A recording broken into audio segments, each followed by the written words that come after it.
श्री सत्यनारायण कथा एक ऐसी कथा जो मन को शांति दे और जीवन को राह दिखाए। प्यारे भक्तों, आज मैं आपको एक ऐसी पवित्र और कल्याणकारी कथा सुनाने जा रही हूँ जिसे सुनकर मन शांत हो जाता है, हृदय में श्रद्धा उमड़ पड़ती है और जीवन के हर दुख का निवारण हो जाता है। ये कथा है श्री सत्यनारायण भगवान की, जो साक्षात सत्य स्वरूप हैं। उनकी महिमा इतनी अपरंपार है कि जो कोई भी इस कथा को सच्चे मन से सुनता है या सुनाता है, उसके जीवन में खुशियों के द्वार खुल जाते हैं। आइए भगवान की अमृतमयी कथा में डूब जाएं। अध्याय 1, नारद मुनि की करुण पुकार और भगवान का वरदान। एक बार देवर्षि नारद मुनि, जिनकी वीणा से सदैव नारायण नारायण का मधुर स्वर गूंजता रहता है, पृथ्वी पर भ्रमण कर रहे थे। उन्होंने देखा कि धरती पर हर कोई किसी न किसी दुख से घिरा है। कोई गरीबी से त्रस्त है, कोई बीमारी से जूझ रहा है, तो कोई रिश्तों के जंजाल में फंसा है। जीवों की ये पीड़ा देखकर नारद जी का कोमल हृदय द्रवित हो उठा। वे तुरंत वैकुंठ धाम पहुंचे, जहां क्षीर सागर में भगवान विष्णु शेषनाग की शैया पर विराजमान थे। नारद जी ने हाथ जोड़कर नतमस्तक होकर प्रभु को प्रणाम किया और करुण स्वर में पूछा, हे त्रिभुवन के स्वामी, आपने तो इस सृष्टि को रचा है, फिर क्यों आपके जीव इतने दुखी हैं? कृपा करके मुझे कोई ऐसा सरल उपाय बताइए जिससे मनुष्य अपने दुखों से मुक्ति पा सके और जीवन में सुख शांति प्राप्त कर सके। भगवान नारायण ने मंद मंद मुस्कान बिखेरते हुए कहा, हे नारद, तुमने संसार के कल्याण के लिए कितना अद्भुत प्रश्न पूछा है। तुम्हारे इस प्रश्न से मेरा मन अत्यंत प्रसन्न हुआ है। सुनो, मैं तुम्हें एक ऐसा दुर्लभ और परम पवित्र व्रत बताता हूँ जिसे करने से मनुष्य के सारे दुख दूर हो जाते हैं और उसकी हर इच्छा पूरी होती है। यह व्रत है श्री सत्यनारायण व्रत। इसे विधि विधान से करने वाला व्यक्ति इस लोक में सभी सुख भोग कर अंत में मोक्ष को प्राप्त होता है। भगवान ने आगे बताया कि ये व्रत कितना सरल है। किसी भी शुभ दिन, विशेषकर पूर्णिमा या संक्रांति पर स्नान करके पवित्र हो जाएं। भगवान सत्यनारायण की प्रतिमा या चित्र स्थापित करें। धूप, दीप, फूल, फल और चंदन से उनका पूजन करें। सबसे मुख्य है उनका प्रसाद, 1.25 पाव गेहूं का आटा, 1.25 पाव चीनी और 1.25 पाव केले या अन्य फल मिलाकर बनाई गई पंजीरी। इस प्रसाद को सच्चे मन से अर्पित करें और कथा सुने। फिर प्रसाद को सभी उपस्थित लोगों में बांटें और ब्राह्मणों गरीबों को भोजन कराकर दक्षिणा दें। इतना कहकर भगवान अंतर्ध्यान हो गए। अध्याय 2, एक दरिद्र ब्राह्मण और भाग्य का उदय। सूत जी ने आगे कहा, ऋषियों, अब मैं आपको एक कथा सुनाता हूँ कि कैसे इस व्रत ने पृथ्वी पर अपनी महिमा फैलाई। प्राचीन काल में एक अत्यंत गरीब ब्राह्मण था जो दरिद्रता के कारण दिन रात परेशान रहता था। उसके पास न तो खाने को अन्न था, न पहनने को वस्त्र। वो भूख से व्याकुल होकर गांव-गांव भटकता रहता। एक दिन उसी ब्राह्मण के सामने साक्षात भगवान सत्यनारायण एक बूढ़े ब्राह्मण के वेश में प्रकट हुए। भगवान ने करुणा से भरकर पूछा, हे विप्र, तुम इतने दुखी क्यों हो? तुम्हारा मुख इतना उदास क्यों है? गरीब ब्राह्मण ने अपनी सारी व्यथा सुनाई। महाराज, मैं बहुत गरीब हूँ, मुझसे तो अपनी भूख भी सही नहीं जाती। मुझे नहीं पता कि इस दुख से मुक्ति कैसे मिलेगी। तब वृद्ध ब्राह्मण रूपी भगवान ने उसे प्रेम से समझाया, हे पुत्र, तुम चिंता मत करो, तुम सत्यनारायण भगवान का व्रत करो। ये व्रत करने से तुम्हारी दरिद्रता पल भर में दूर हो जाएगी और तुम्हें धन धान्य की प्राप्ति होगी। उन्होंने उसे व्रत की पूरी विधि समझाई और फिर अदृश्य हो गए। गरीब ब्राह्मण ने तुरंत उस व्रत का संकल्प लिया। अगली सुबह उठते ही उसने सत्यनारायण सत्यनारायण का जाप करते हुए भिक्षा मांगी। जो कुछ मिला उसी से उसने पूरी श्रद्धा से भगवान सत्यनारायण की पूजा की। उसने अपने पड़ोसियों और रिश्तेदारों को भी बुलाया और सभी ने मिलकर कथा सुनी। भगवान की कृपा ऐसी हुई कि देखते ही देखते उस ब्राह्मण की गरीबी दूर हो गई। वो धनवान बन गया और उसका घर सुख समृद्धि से भर गया। वो हर पूर्णिमा और संक्रांति पर यह व्रत करने लगा और अंत में परमधाम को प्राप्त हुआ। अध्याय 3, लकड़हारा और व्यापारी, संकल्प की महिमा। सूत जी ने अपनी अमृतवाणी से आगे बताया, सुनो ऋषियों, ये व्रत कितना चमत्कारी है। वही धनवान ब्राह्मण एक दिन अपने घर में सत्यनारायण की पूजा कर रहा था। उसी समय एक लकड़हारा लकड़ियों का गट्ठर लेकर वहां आया। उसने देखा कि ब्राह्मण कितने आनंद से पूजा कर रहा है। लकड़हारे ने ब्राह्मण को प्रणाम करके पूछा, महाराज, आप ये कौन सी पूजा कर रहे हैं? इसे करने से क्या मिलता है? ब्राह्मण ने प्रसन्न होकर बताया, यह सत्यनारायण भगवान की पूजा है। इसी के प्रताप से मैं आज इतना सुखी और संपन्न हूँ। लकड़हारे ने यह सुनकर तुरंत मन में संकल्प लिया कि वो भी ये व्रत करेगा। उसने अपनी लकड़ियां बेची और जो पैसे मिले उसी से पूजा का सामान लाया। उसने श्रद्धापूर्वक भगवान सत्यनारायण की पूजा की, कथा सुनी और प्रसाद ग्रहण किया। भगवान की कृपा से वो लकड़हारा भी शीघ्र ही धनवान हो गया और अपने जीवन में सभी सुखों को प्राप्त किया। इसी प्रकार साधु नाम का एक धनी व्यापारी था। एक बार वो अपने जहाज पर व्यापार के लिए विदेश जा रहा था। रास्ते में उसने एक घाट पर ब्राह्मणों को सत्यनारायण की पूजा करते देखा। व्यापारी ने उत्सुकता से पूछा, महाराज, ये कौन सी पूजा है? ब्राह्मण ने उसे व्रत का महत्व बताया। व्यापारी ने मन ही मन संकल्प लिया कि जब उसका व्यापार सफल होगा तब वो भी सत्यनारायण की पूजा करेगा। उसे व्यापार में खूब लाभ हुआ, लेकिन वो अपने संकल्प को भूल गया। जब वो अपने देश लौटा तो उसे भयानक कष्ट सहने पड़े। उसके जहाज का सारा माल चोरी हो गया और उसे भारी नुकसान हुआ।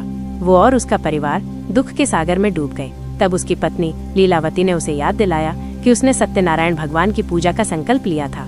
व्यापारी को अपनी गलती का एहसास हुआ। उसने तुरंत संकल्प लिया कि वो घर पहुंचते ही सबसे पहले भगवान सत्यनारायण की पूजा करेगा। उसके संकल्प लेते ही उसके भाग्य ने पलटा खाया। खोया हुआ धन वापस मिल गया और व्यापार में फिर से लाभ होने लगा। घर आकर उसने पूरे विधि विधान से पूजा की और सुख शांति से रहने लगा। अध्याय 4, राजा चंद्रकेतु का अभिमान और पश्चाताप। सूत जी ने आगे कहा, हे ऋषियों, ये कथा हमें सिखाती है कि अहंकार कभी नहीं करना चाहिए। एक बार राजा चंद्रकेतु अपने अभिमान में चूर होकर जंगल में शिकार पर निकले थे। भूख और प्यास से व्याकुल राजा ने देखा कि कुछ ग्वाले अत्यंत श्रद्धा भाव से सत्यनारायण भगवान की पूजा कर रहे हैं, लेकिन राजा ने अपने राजसी ठाठ में उन्हें प्रणाम करना तो दूर, उनके प्रसाद को भी ग्रहण नहीं किया। उन्होंने सोचा, ये तो सामान्य लोगों की पूजा है। उनके इस अनादर का परिणाम तुरंत दिखा। जब राजा अपने महल लौटे तो उनके राज्य पर भयानक आपदाएं टूट पड़ी। उनके प्यारे पुत्र काल के गाल में समा गए। राज्य की सारी धन संपत्ति नष्ट हो गई और प्रजा अकाल से त्राही त्राही करने लगी। राजा अत्यंत दुखी और चिंतित रहने लगे।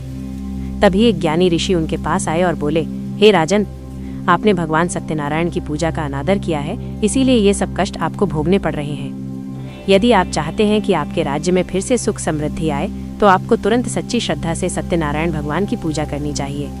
राजा की आंखें खुल गईं। उन्होंने तुरंत अपनी गलती स्वीकार की और पूरे विधि विधान से सत्यनारायण भगवान की पूजा का आयोजन किया। उन्होंने उन्हीं ग्वालों को भी बुलाया और उनसे क्षमा याचना की। पूजा के प्रभाव से राजा के राज्य में फिर से खुशहाली लौट आई। उनके पुत्र जीवित हो गए और उनका राज्य फिर से धन धान्य से भर गया। राजा चंद्रकेतु ने जीवन भर इस व्रत का पालन किया और अंत में परमधाम को प्राप्त हुए। अध्याय 5, राजा तुंगध्वज और प्रसाद का अनादर। सूत जी ने कथा का अंतिम अध्याय सुनाते हुए कहा, हे ऋषियों, ये कथा हमें सिखाती है कि भगवान के प्रसाद का अनादर कभी नहीं करना चाहिए।